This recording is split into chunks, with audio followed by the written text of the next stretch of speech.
Big ബോസിനകത്ത് ഇപ്പം നടന്ന പായസ മത്സരത്തിന് അക്ബറിന്റെ ടീം വിജയിച്ചു. ഇന്ന് ഓണാഘോഷ പരിപാടികൾ നടന്നതിനകത്ത് 3 മത്സരങ്ങളുണ്ടായിരുന്നു. ഈ 3 അത്തപ്പൂവിടൽ മത്സരത്തിലും അക്ബറിന്റെ ടീമാണ് വിജയിച്ചത്.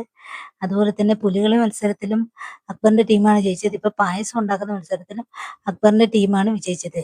ഇതുവരെ കാണാത്ത ശൈത്യാണ് എല്ലാവരും കണ്ടത്.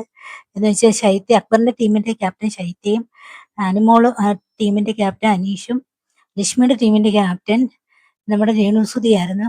അപ്പൊ ശൈത്യം നല്ലതുപോലെ സ്വന്തം ടീമിനോട് നല്ലതുപോലെ ബാധിച്ചിട്ടുണ്ട്. രേണുസുതി അപ്പം ഭൂരിപക്ഷത്തിനാണ് 3 ടാസ്കിലും വഴക്കായിരുന്നു. അപ്പൊ രേണുസുതി ഭൂരിപക്ഷം അനുസരിച്ചാണ് ഇപ്പൊ ടാസ്ക് വിജയിച്ചിരിക്കുന്നത്.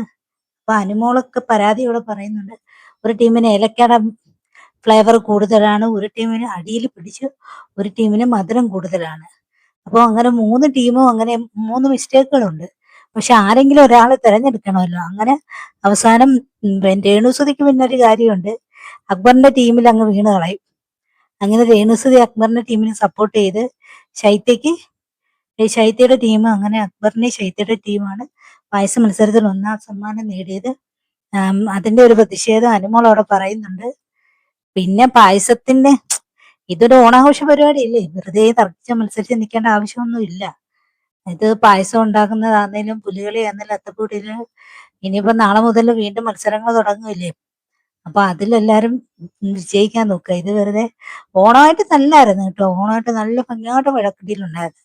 തുടക്കം മുതലേ നല്ല വഴക്കായിരുന്നു നടന്നത്.